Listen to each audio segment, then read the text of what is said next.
मैं Bhushan Jindal, neurotherapy expert, अपने सभी प्रिय दर्शकों का अपने YouTube चैनल पे स्वागत करता हूं। प्रिय दर्शकों, बहुत दिनों से मेरे दर्शकों की एक डिमांड थी। मेरे दर्शकों ने मेरे से कहा कि आप हमें थोड़ा सा माइग्रेन के लिए भी गाइड करें। माइग्रेन क्या है और आपके यहाँ जो न्यूरोथेरेपी है, या ये कहिए कि जो न्यूरोथेरेपी ट्रीटमेंट है उसमें माइग्रेन का जो ट्रीटमेंट है वो आप किस तरह से देते हैं। तो आइए दोस्तों, सबसे पहले तो हम एक चीज जानना चाहें कि माइग्रेन जो दर्द है सिर का, वो सर का दर्द कई तरह का हो सकता है। तो उसके बारे में हम कैसे आइडेंटिफाई हो कि जो दर्द हमें है वो माइग्रेन का है। उसके लिए सबसे पहली बात मैं आपको बताना चाहूंगा कि जिस व्यक्ति को माइग्रेन की शिकायत होती है उसको ध्यान देने वाली बात है कि वो पानी का कम सेवन करता है। सबसे पहली बात तो ये कि इस तरह के पेशेंट को अपनी खुराक में पानी की मात्रा बढ़ा देनी चाहिए।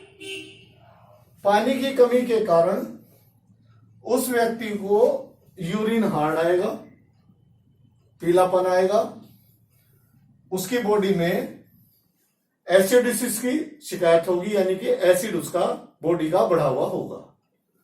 अब उसके साथ साथ ये ध्यान देने वाली है कि कनपट्टी के ऊपर, जो कनपट्टी है इसके ऊपर का जो हिस्सा है उसमें दर्द होगा, न कि माथे के ऊपर। माथे के ऊपर यदि दर्द है तो वो नॉर्मल है, वो माइग्रेन का नहीं है। उसके साथ साथ ऐसे पेशेंट को उल्टियों की शिकायत बहुत ज्यादा रहती है, उल्टा वोमिटिंग होना, उल्टियां वोमिटिंग होना।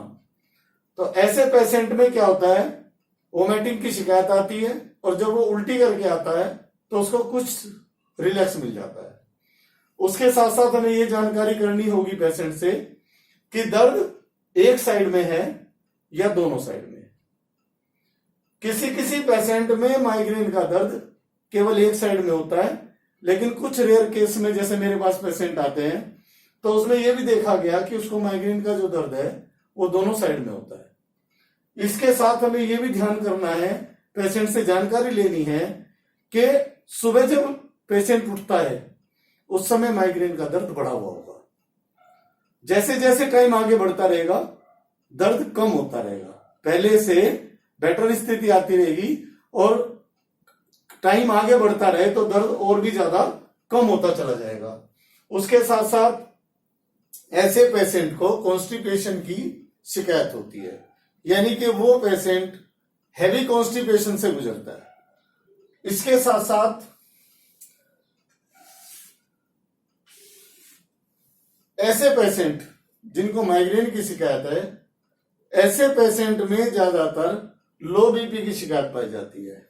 ऐसे पेशेंट का जो बीपी है वो रेगुलरिटी में लो रहेगा, उनको हमेशा चक्कर आता रहेगा, सिर पे भारीपन होगा, आंखों पे भारीपन होगा, चक्कर आता रहेगा, वोमिटिंग होगी, और सबसे बड़ी बात, हर समय जी घबराया रहेगा। ज्यादा लाइट को वो बियर नहीं कर पाएगा।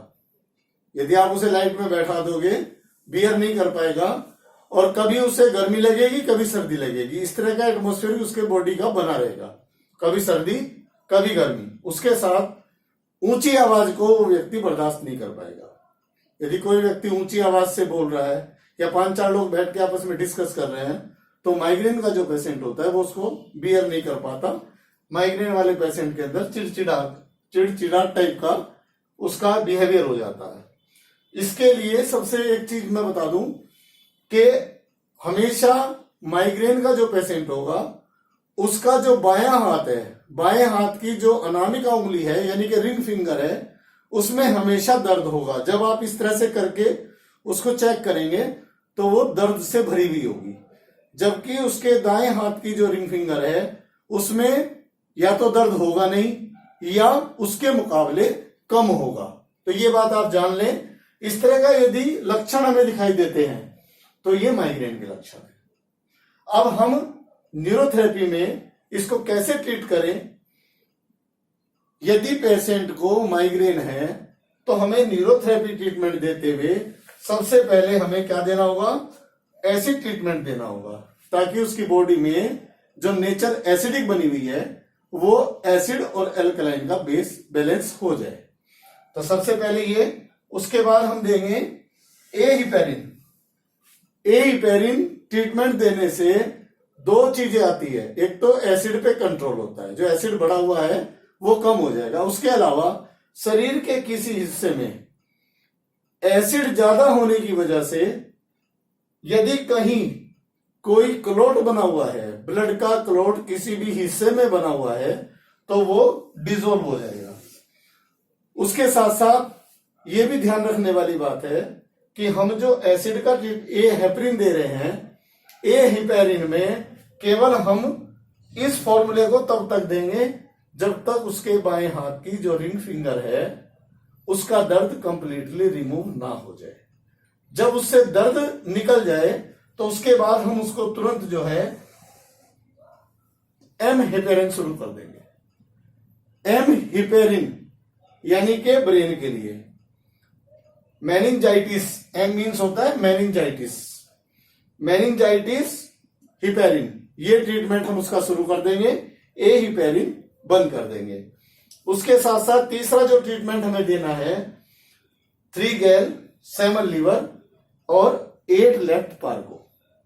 जो शरीर में उसके वीकनेस आई है, जो विटामिन की कमी आई है, उसकी पूर्ति के लिए हम 3 गैल, 7 लीवर, 8 लेफ्ट पार्को। उसके साथ चूंकि ऐसे पेशेंट में मैंने बताया आपसे कि लो बीपी की शिकायत हमेशा रहती है और लंबे पीरियड तक हुई है, तो लंबे पीरियड तक यदि लो बीपी की शिकायत किसी पेशेंट में है तो उस पेशेंट को हम 2 पारा 6 ट्रीटमेंट देते हैं, क्योंकि ये जो पारा है ये पैराथायराइड ग्लैंड को स्टिमुलेट करेगा और 2 पारा जो है वो यहां पर क्या है, वैसोकॉन्स्ट्रिक्टर है, वैसोप्रीन को स्टिमुलेट करेगा, जिसके कारण क्या होगा, हमारी शरीर की जितनी भी नाड़ियां नसें हैं वो सब कॉन्स्ट्रिक्ट होगी और जो बीपी लो है उसको एकदम तेजी से बढ़ाएगा। तो ये चीज ध्यान करने की है। इसके साथ साथ दर्शकों में एक बात और कहना चाहूंगा, कभी कभी कोई पेशेंट ऐसी कंडीशन में आता है कि उसको भयंकर सिर में दर्द होता है, भयंकर पेन होगा माइग्रेन का,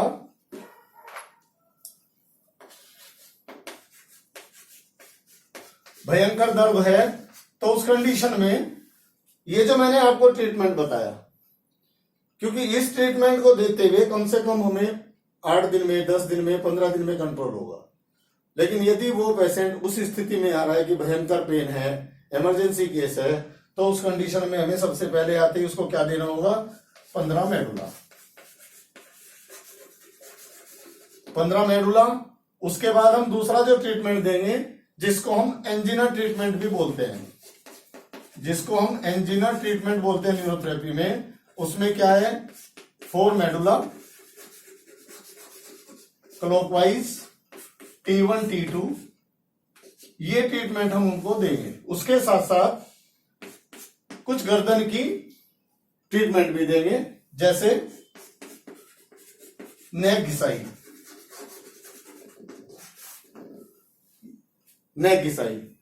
अब इस तरह से जब हम इस ट्रीटमेंट को देंगे तो पेशेंट को जो सर का दर्द है, जो माइग्रेन का दर्द बना हुआ है, उसमें तुरंत रिलैक्स मिलना शुरू हो जाएगा। उसके साथ साथ इसके साथ जो है हम एक ट्रीटमेंट ये जोड़ देंगे 3 गैल, 7 लीवर, 8 लेफ्ट पार्को। ये ट्रीटमेंट यदि हम पेशेंट को इमरजेंसी केस में देते हैं तो उसका जो माइग्रेन है उसको तुरंत आराम मिल जाएगा।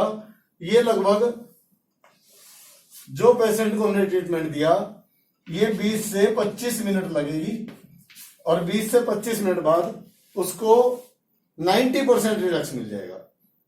लेकिन ये ध्यान देने वाली बात है कि ये हमारा कंप्लीट ट्रीटमेंट नहीं हुआ।